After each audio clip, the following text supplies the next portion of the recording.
हमारी आने वाली वीडियो से बाखबर रहने के लिए हमारे चैनल को सब्सक्राइब करने के बाद बेल आइकन पर क्लिक करना मत भूलिएगा। बिस्मिल्लाहिर्रहमानिर्रहीम dear students, welcome to IT serious tutor channel.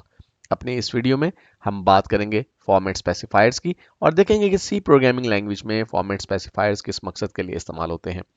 Topic को थ्योरेटिकली कवर करने के बाद एंड में हम एक प्रोग्राम की मदद से इस कॉन्सेप्ट की प्रैक्टिकल डिमॉन्स्ट्रेशन भी देखेंगे। तो आइए अपने लेक्चर का बाकायदा आगाज करते हैं। तो डियर स्टूडेंट्स, फॉर्मेट स्पेसिफायर से मुराद वो तरीकाकार है जिसे इस्तेमाल करते हुए हम मुख्तलिफ वैल्यूज़ को स्क्रीन पर डिस्प्ले करवाते हैं या मुख्तलिफ वैल्यूज़ को रीड करते हैं। हम बहुत से प्रोग्राम्स में वेरिएबल्स और एक्सप्रेशंस को इस्तेमाल कर चुके हैं। वेरिएबल में जब कोई वैल्यू स्टोर्ड होती है तो उसे आप जब स्क्रीन पर डिस्प्ले करवाना चाहते हैं तो आपको फॉर्मेट स्पेसिफायर का इस्तेमाल करना पड़ता है, क्योंकि इसी की मदद से आप ये डिसाइड करते हैं कि किसी वेरिएबल में मौजूद वैल्यू स्क्रीन पर किस तरह से, किस फॉर्मेट में डिस्प्ले होगी। बिल्कुल इसी तरह से जब आप किसी एक्सप्रेशन के रिजल्ट को अपने स्क्रीन पर डिस्प्ले करवाना चाहते हैं तब भी हम फॉर्मेट स्पेसिफायर का इस्तेमाल करते हैं, ताकि उस फॉर्मेट को कंट्रोल कर सकें जिस फॉर्मेट में उस एक्सप्रेशन का रिजल्ट डिस्प्ले करवाया जाएगा। सी प्रोग्रामिंग लैंग्वेज में फॉर्मेट स्पेसिफायर का इस्तेमाल नॉर्मली उस वक्त होता है जब हम किसी वेरिएबल में मौजूद वैल्यू को डिस्प्ले करवाना चाहते हैं या किसी वेरिएबल में कोई वैल्यू स्टोर करना चाहते हैं। हम अब तक प्रिंटफ फंक्शन को डिस्कस कर चुके हैं और मुख्तलिफ प्रोग्राम्स में यूज भी कर चुके हैं, लेकिन एक और फंक्शन जो अभी जल्द ही हम पढ़ने वाले हैं वो है स्कैन एफ फंक्शन, जिसकी मदद से आप पहले से डिक्लेयर्ड किसी वेरिएबल में यूजर की तरफ से इनपुट करदा वैल्यू को स्टोर कर सकते हैं। उस वक्त भी हम फॉर्मेट स्पेसिफायर का इस्तेमाल करते हैं। तो dear students, format specifier basically तीन चीजों को डिटरमिन करता है। Number one, data type of variable. हम फॉर्मेट स्पेसिफायर्स का इस्तेमाल मुख्तलिफ वेरिएबल्स के डाटा टाइप्स की मुनासबत से करते हैं। अगर हमारा वेरिएबल इंटीजर टाइप है तो डिफरेंट फॉर्मेट स्पेसिफायर इस्तेमाल होगा। कैरेक्टर वेरिएबल के अंदर डिफरेंट फॉर्मेट स्पेसिफायर यूज होगा। इस तरह से फ्लोट के लिए डिफरेंट फॉर्मेट स्पेसिफायर का इस्तेमाल किया जाएगा। दूसरी चीज है फील्ड विड्थ। फील्ड विड्थ से क्या मुराद है, ये हम नेक्स्ट लेक्चर के अंदर डिटेल से देखने वाले हैं। यहाँ पर ब्रीफली मैं आपको बताता चलूं कि जब किसी वेरिएबल में मौजूद वैल्यू को आप स्क्रीन पर डिस्प्ले करवाते हैं तो आप उसकी विड्थ को कंट्रोल कर सकते हैं कि कितने कॉलम्स के अंदर वो वैल्यू रिप्रेजेंट की जाएगी, और इसी की मदद से आप बेसिकली उस वैल्यू को लेफ्ट या राइट अलाइन भी कर सकते हैं उन कॉलम्स के अंदर। तीसरी चीज है फॉर्मेट ऑफ द वैल्यू, यानी वो वैल्यू किस तरह से रिप्रेजेंट की जाएगी। मिसाल के तौर पे आपके एक वेरिएबल में, जो कि एक फ्लोट टाइप वेरिएबल है, एक वैल्यू स्टोर्ड है 21.379121। अब आप ये चाहते हैं कि सिर्फ 2 डेसिमल प्लेसेस तक की वैल्यू जो है वो स्क्रीन पर डिस्प्ले करवाई जाए, तो ये भी आप कंट्रोल करेंगे फॉर्मेट स्पेसिफायर की मदद से। तमाम फॉर्मेट स्पेसिफायर परसेंटेज के सिंबल से स्टार्ट होते हैं और परसेंटेज सिंबल के बाद आप डिफरेंट अल्फाबेट्स का इस्तेमाल करते हैं। ये डिपेंड करता है कि आप कौन सा फॉर्मेट स्पेसिफायर यूज करना चाह रहे हैं। हमारे पास मुख्तलिफ किस्म के फॉर्मेट स्पेसिफायर्स अवेलेबल हैं जो हम मुख्तलिफ डाटा टाइप्स के वेरिएबल्स के साथ इस्तेमाल करते हैं। आइए सबसे पहले बात करते हैं इंटीजर फॉर्मेट स्पेसिफायर्स की, यानी वो वैल्यूज जो इंटीजर्स होंगी उनके लिए हम मुख्तलिफ फॉर्मेट स्पेसिफायर कौन कौन से यूज कर सकते हैं, ये स्क्रीन पर आप देख सकते हैं। सबसे पहला फॉर्मेट स्पेसिफायर हमारे पास परसेंटेज डी है। ये format specifier basically signed decimal integer value के लिए इस्तेमाल किया जाता है। साइंड डेसिमल इंटीजर का मतलब ये कि वैल्यू जो है वो पॉजिटिव भी हो सकती है और नेगेटिव भी हो सकती है, और डेसिमल इंटीजर का मतलब ये कि जो वैल्यू होगी वो 0 से लेके 9 तक के मुख्तलिफ नंबर्स के कम्बिनेशन के ऊपर मुश्तमिल होगी। इसके बाद जो दूसरा फॉर्मेट स्पेसिफायर है वो परसेंटेज आई है। ये format specifier signed integer value के लिए इस्तेमाल किया जाता है। बहुत से स्टूडेंट्स हो सकता है ये सोच रहे हो कि साइंड डेसिमल इंटीजर वैल्यू और साइंड इंटीजर वैल्यू में क्या फर्क है। डियर स्टूडेंट्स, अब तक हम प्रिंट एफ फंक्शन को डिस्कस कर चुके हैं। अगर हम प्रिंट एफ फंक्शन की हद तक बात करें तो फॉर्मेट स्पेसिफायर डी और फॉर्मेट स्पेसिफायर आई दोनों एक ही तरह से काम करते हैं, लेकिन जब हम स्कैनफ फंक्शन की बात करेंगे तो वहां पर हमको डिटेल से डिस्कस करेंगे कि फॉर्मेट स्पेसिफायर डी और फॉर्मेट स्पेसिफायर आई में क्या डिफरेंस है। इसके बाद हमारे पास फॉर्मेट स्पेसिफायर ओ है जो कि अनसाइंड ऑक्टल वैल्यूज के लिए इस्तेमाल किया जाता है। Dear students, octal number system एक ऐसा नंबर सिस्टम है जिसमें 8 नंबर्स की बुनियाद के ऊपर कोई वैल्यू जो है प्रोड्यूस की जाती है, और वो 8 नंबर 0 से 7 तक के डिजिट्स पर मुश्तमिल है। के बाद नेक्स्ट फॉर्मेट स्पेसिफायर हमारे पास परसेंटेज यू है जो कि इस्तेमाल किया जाता है अनसाइंड डेसिमल इंटीजर वैल्यू के लिए। Dear students, unsigned decimal integer value एक ऐसी वैल्यू है जो 0 से 9 तक के नंबर्स के मुख्तलिफ कम्बिनेशंस पर मुश्तमिल होगी, लेकिन अनसाइंड का मतलब यह है कि वैल्यू सिर्फ और सिर्फ पॉजिटिव हो सकती है, नेगेटिव नहीं हो सकती, क्योंकि ये फॉर्मेट स्पेसिफायर सिर्फ उन वैल्यूज के साथ इस्तेमाल किया जाता है जो पॉजिटिव हो, क्योंकि नेगेटिव वैल्यूज इस फॉर्मेट स्पेसिफायर के साथ डिस्प्ले नहीं करवाई जा सकती।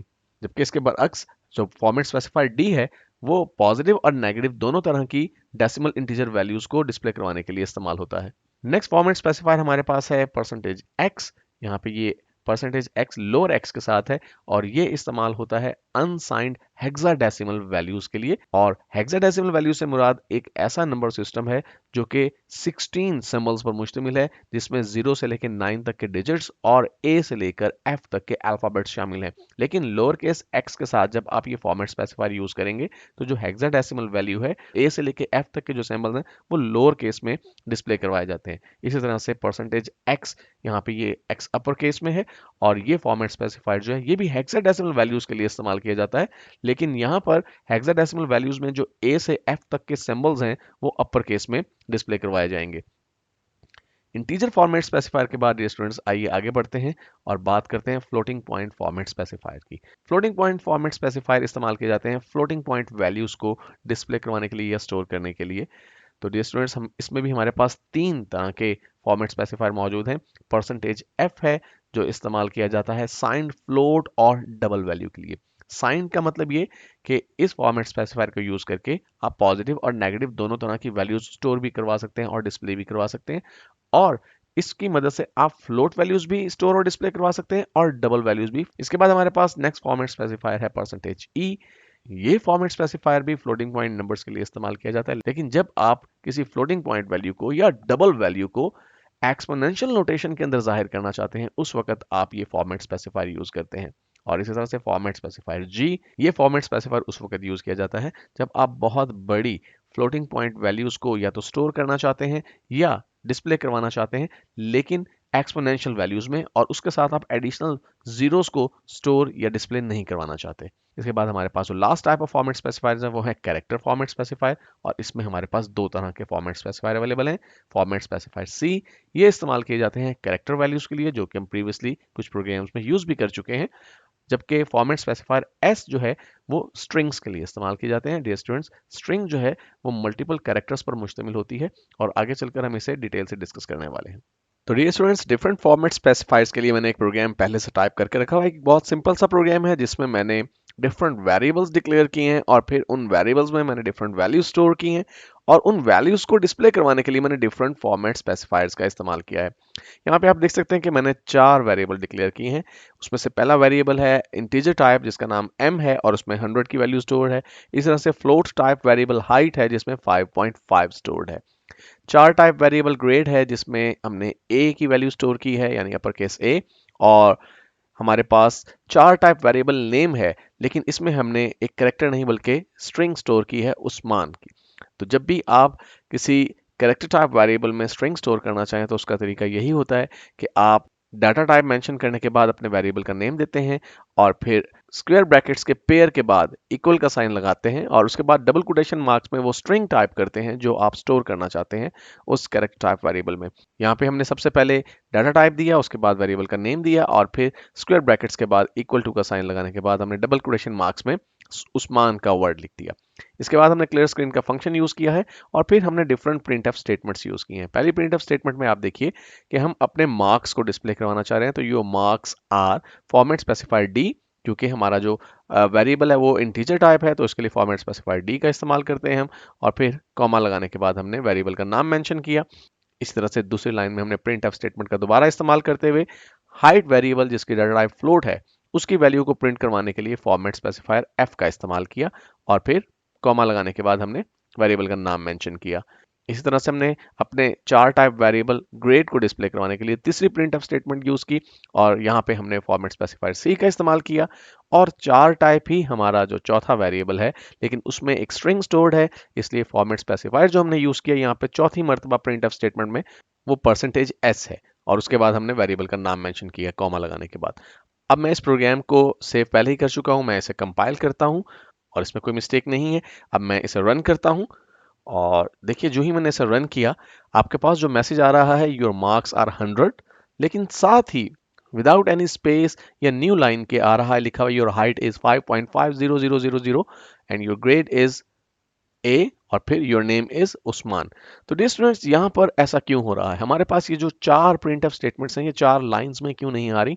क्योंकि हमने यहाँ पे एस्केप सीक्वेंस \n का इस्तेमाल नहीं किया। जब भी आप आउटपुट को नेक्स्ट लाइन पे लेके जाना चाहते हैं, तो जहां तक का आउटपुट आप पहली लाइन पे रखना चाहते हैं, उसके बाद आप \n का इस्तेमाल करते हैं। तो ये हमारी पहली प्रिंटफ स्टेटमेंट है। तो इसमें फॉर्मेट स्पेसिफायर डी टाइप करने के बाद हम यहाँ पे सेफली जो है वो अपना \n का इस्तेमाल करके न्यू लाइन पे आउटपुट ले सकते हैं। तो \n जो हमारा एस्केप सीक्वेंस है, अभी हमने आगे चल के एस्केप सीक्वेंसेस को डिटेल से डिस्कस करना है, और इसके बाद हम दूसरा जो हमारा आउटपुट है उसके साथ भी यही सलूक करते हैं, \n और यहाँ पे भी हम \n लगा देते हैं।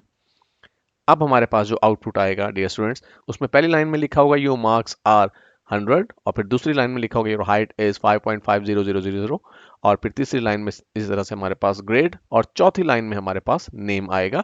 चौथी प्रिंटफ स्टेटमेंट में आप देखिए कि मैं \n का इस्तेमाल नहीं कर रहा क्योंकि इसके बाद मजीद कुछ आउटपुट नहीं है। तो इस \n की वजह से ये वाला जो आउटपुट है वो वैसे ही नेक्स्ट लाइन पे जाने वाला है। तो मैं इस प्रोग्राम को सेव करता हूं और सेव करने के बाद मैं इसे दोबारा से कंपाइल करता हूं और कोई एरर नहीं है, और अब मैं इसे रन करता हूं।